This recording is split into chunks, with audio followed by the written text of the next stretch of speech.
So, I don't know if any of you guys have watched the Jamie Kern Lima talk show, but she's interviewed Oprah, which is, I think, a big interview guest. And Jamie Kern Lima, for those of you who don't know, is the founder, and now she sold it, of It Cosmetics. So she sold her cosmetics brand to L'Oreal for, I think she said $1.2 billion. So she doesn't need to work, she doesn't need to do anything, but she still continues. So she has this driving desire to help women feel worthy and, I suppose, valuable and whatever. Anyway, she got Oprah on, and her and Oprah know each other, which, wow. And if you didn't know this about me, now you do. I'm an Oprah file, whatever I think that's the word, hey, for an Oprah fan. Let's get that down. I adore Oprah. I've adored her since I was a little girl. My mom and I used to watch religiously every day at 4 o'clock. It would air the Oprah show. And yeah, I would say Oprah gave me a lot of self belief and a lot of this feeling of I can. I mean, and I really did believe I could. And then I did a TV presenting course because I wanted to be the South African Oprah.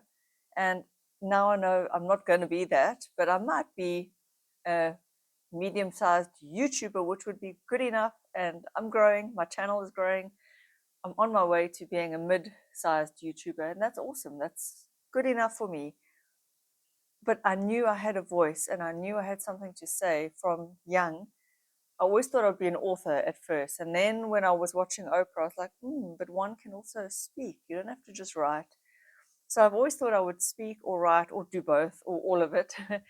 I was an artist for 20 years and I still obviously paint. There's my paintings in the background. But I knew I had this creativity, this something that needs to come out. And I know a lot of us have it. I'm sure you have it as well. I think we all have a voice and a gift. That is the beauty of life, is that you find talented authors, singers, poets, musicians, actors, actresses, speakers, whatever. What else is creative? I said musicians, painters, yeah, all of it. There's so much. Even a baker, a chef, a mother can be a creative mother. You know, anything you do in life can be an art form. Even bodybuilding, even running, dancing, swimming, golfing, what else? Woodworking, fixing a car, taking an engine apart. That in and of itself is an art form. I've seen people who are so good at it, people who are so good with their hands, and everything is an art form. And this is where sometimes when I talk about fitness, I don't mean just fitness for fitness sake and to be boring and just to force yourself. To me, there is an art form to it. And when I get into it, especially with like dancing, like running as well, there's an art to, when I was doing marathons, there's an art to building up your training, there's an art to pacing, there's an art to finding the right tempo so that you can finish the marathon. There's an art to everything in life that you do can be an art form or has an artistry to it if you allow yourself to find the artistry. But I digress. Back to Oprah and Jamie Kern Lima's interview. I was blown away, so touched. I'm just, oof. So, of course, they started off talking about Oprah's weight, her weight loss, is she on Ozempic? And Oprah was talking about how throughout her career, regardless of all her incredible achievements, and I mean, this woman is amazing, amazing. All people can do, or seemingly, not all, but seemingly all people can do is pick apart her freaking weight. Somebody had written a piece on, because there used to be like a who's in and who's stylish, who's out gossip writer, and he picked her apart and said she's not stylish or she's out because she was lumpy, frumpy, and bumpy or dumpy or whatever he called her. She remembers the words. That was 25 years ago, however many years ago, 30. I don't even know how long ago. It was more towards the beginning of her career, and she was wearing some black dress that she obviously thought was great, and they had a photograph of her in the black dress. She recalls this in the interview. So I won't repeat the story too much. You can go and watch that interview. And she remembers those words, which shows that it stuck with her. It shows the impact that this effing writer, probably a man, I'm sure, I think she said it was a guy, who was so mean, that those words stuck with her, and those words haunted her. Plus, after she lost weight and then she gained a bit, she had been invited to this party and she didn't go because she had gained 8 pounds. Now, what is 8 pounds? That's nothing. I gain about that when I'm on my period. And yet, for her, this psychologically was a big deal. No one would have noticed. And it just, so what I'm trying to say, what I got from watching that interview is that Oprah's human. No matter all her achievements, she feels the criticism about her weight. She has felt shamed. She has felt and been blamed. And, I'm thinking, as somebody on the outside watching her, I'm thinking, you're bloody effing Oprah. You should have told those people to go, fuck them, F themselves. You're not really allowed to swear on YouTube. Go and stuff themselves, because who the hell are they? What have they done with their life? What good have they contributed to the world? Here is Oprah. Who cares? Who cares about her weight? That's all I could think. And yet even she is affected by the negativity and the criticisms and the shame and the blame that people lay at the feet of people who are overweight. And even this term overweight, even I, as a slimmer person, I have an issue with it. Over what? Over what are we overweight on? Who sets the limit? Now, I'm not saying there's not health issues that come along with being weighty, but that's on some people. And only your doctor can tell you that. Only you need to measure those things: your high blood pressure, your cholesterol, your blood sugar. These could or could not be, maybe they are not related to your weight, because there's also evidence that you can be fat and fit. And that fat is not in and of itself a problem. Obviously, when it gets way out of control, sure, but human beings are so stupid, so mean, so judgmental, so narrow-minded, short-sighted. The list goes on and on. We know this. We know this. I know you are not. I am not. But we are also programmed and brainwashed. So a lot of us, we mean well. Like even my partner has said, yeah, but if he's putting on weight, it's because he's lazy. It's showing that he's just lazy. And I'm like, no. Are you saying that this is like now like a moral issue almost? Like it's your weight doesn't say anything about you, but and this is a guy, he is saying that if he's gained weight, it's because he's not disciplined and he's lazy. And I'm like, not necessarily. Sometimes it's hormonal. Sometimes you just don't have the time to think about it. Sometimes it's not the time in your life to think about it. Sometimes it's not even worthwhile putting in that effort. Sometimes, I don't know, it's just we associate judgment, or we lay judgment upon people gaining and losing weight. And to me, that is the problem. The weight is irrelevant, or it should be irrelevant. And I mean, I look at Oprah and all the good she has done, and it hurts me, it saddens me to know that she's carried around a feeling, a sense of shame around her weight when she shouldn't have. She should have just said, stuff yours, this is me, and proudly borne herself in her body. And in that interview, she even said, like, if she was born in another time, she could have just been celebrated. Her body type would have been celebrated. And I would add, if she was born in another country, in a different culture, her curves very well may have been celebrated. I've said it before, the Black culture here in South Africa, the African culture, in general, I don't know if it's changing now with the influence of the West. In general, they like their women in particular to be curvy. The women are curvy. And I think that's fine. That's great. Why are we imposing our Western ideals on the rest of the world? I mean, it just so much makes me angry. But And I fit a smaller, my body is smaller, but at one point it was showing signs of wanting to get bigger because I was going through an emotional time and I turned to food for comfort. And you know what? So what? So what? I think that is what I wish. I wish for women everywhere is this. I wish people could just say, so what? Just let people be.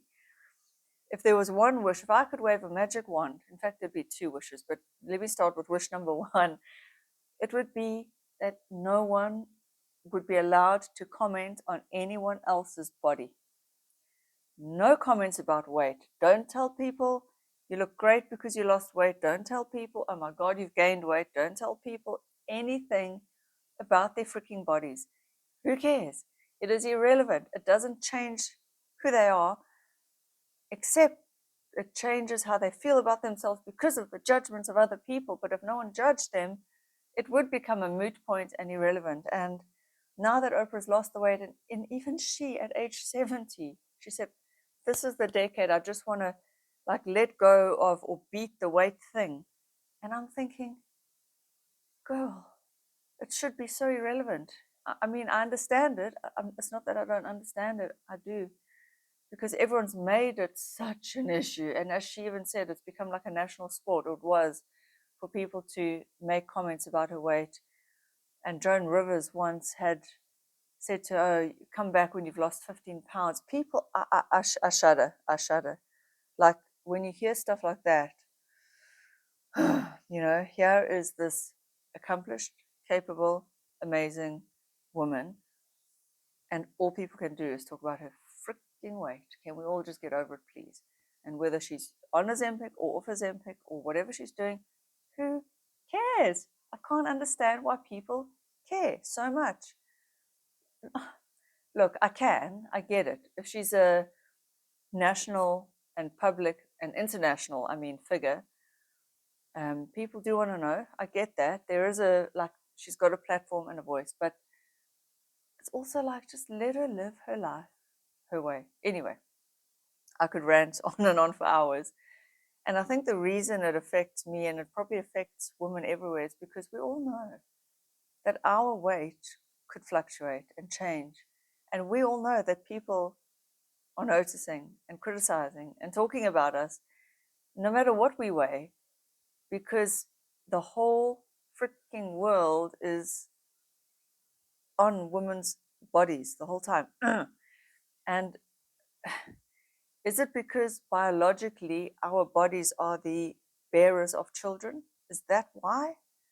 Is it because we allow it? I don't understand why. Maybe I need to think of it more, but the whole world is obsessed with women's bodies and women's appearance. And it's driving me crazy, as you can hear. And then the next thing, if I could wave a magic wand, it would be to just make aging a non-issue for women. Because yes, we run out of eggs and estrogen, and so what? you know,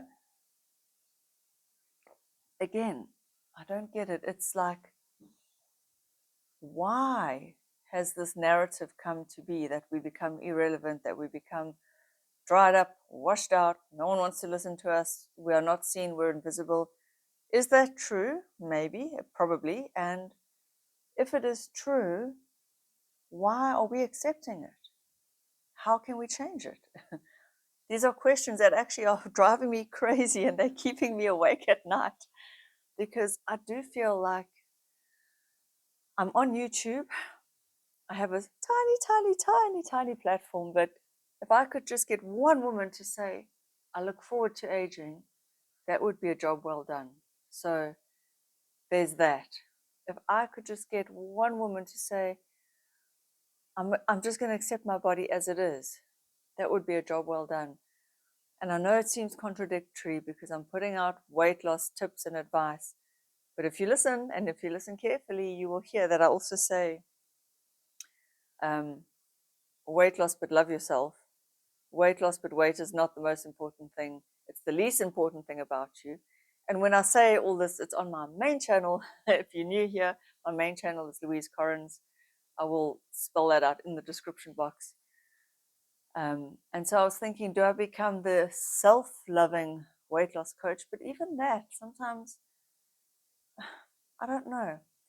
Is talking about weight loss in and of itself contradictory to just self-acceptance and self-love? There's a big question, and it's one I'm thinking about a lot. So there's something. Let me know what you think. And then another thought I was having, Jamie Kern Lima, her whole thing with her cosmetics company was that she wanted to show a real woman. She wanted to be authentic, and have models that just look like everyday women in her ad campaigns. And I've never seen one of her ad campaigns. I don't even know if we get it cosmetics here in South Africa. I'd have to Google.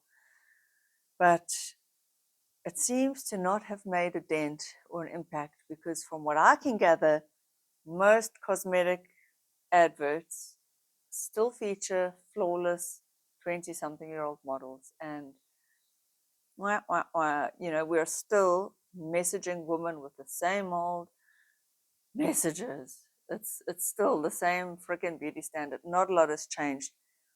And again, yes, there's the body positivity movement, which is great. I think anything that can break us out of our limited things is good. We need just diversity. It needs to be body diversity. We need to just open our minds to realism, to real people, and to the fact that real people have value inherent in them. You do not need to look a certain way. If you happen to look that way, that's great. Some people do. Fine. Some people are tall and skinny and very pretty and very blonde and very blue-eyed and very petite and dainty and cute and whatever. Great. I mean, let's also not shame them. And that's the other side of the coin, is that there's a woman I follow on TikTok, Heidi Clemens. I've mentioned her before. She's been skinny shamed because she is like a smaller woman who, at the age of 63, she might have gained like 2 kgs or something, 3 pounds. So she sees her tiny, tiny belly rolls, they're baby belly rolls, and she nitpicks herself because even though she doesn't want to, she's filled with all this nonsense messaging that every woman has filled her head with. And she says, the hardest part about doing her TikToks, because she starts off like in her undergarments and then she gets dressed. She says is noticing the rolls or the wobbles on her belly. I mean, really, she is slim. And people will then skinny shame her for saying something about herself. And it's crazy. So either you are shamed for being slim, or you're shamed for being overweight or fat. You are shamed for being old. You are shamed for being gray. I see these women that have allowed themselves to go gray, like the gray hair movement. And some of the shaming, quite a bit, I think, is coming from men. I don't know 100%, but like with the gray hair stuff, it's dudes commenting saying, "Oh, you look old now. Why don't you dye your hair?" And I'm like, why can we just leave women's appearance alone? You know, why do we all have to weigh in? And even women are weighing in because we're trying to, I don't know, we're trying to bring sanity to the conversation. Some women are obviously critical as well because we've bought into the lie, and it just becomes this whole big distorted thing. And all I want is just for people to look inside. Look at everyone through the inside eyes, through the eyes of love and light, and try and get a sense of who they are, not what they look like. Excuse me. It's very hard. It's not easy to turn within in a world that is so noisy and distracting, and it's a scary world to live in. It seems like the world is every man for him or herself nowadays. Particularly, it would appear in America. The American culture is very individualistic, and we, the rest of the world, are absorbing a lot of that. There are cultures that are more community-based, communal, but it would seem that the Western culture is so individualistic and no one helps each other. And it feels scary. It feels like you're on your own. It feels like you better sink or swim. It's not a nice feeling. So I get the fear as well. I really do understand that people are grasping for survival. You feel there is no safety net, and it sucks. And so we tear each other down because we are those little creatures trying to climb out of the pail, you know? How do we change it? I don't have the answers. I would like to make some change, I suppose, by speaking about it and just voicing, pointing out what's wrong is a start. But yeah, I'm going to leave you with those thoughts. I encourage you to go and watch that Oprah interview. It was so beautiful. So, so beautiful. I mean, she's the OG. She speaks like, obviously, she's had years of speaking, but you can just, Oprah's presence is shining through the screen. You can feel the zen, the peace, you can feel something. I don't, at least I did. Anyway, I'll chat to you guys tomorrow or the next day or whenever I get a gap. Bye.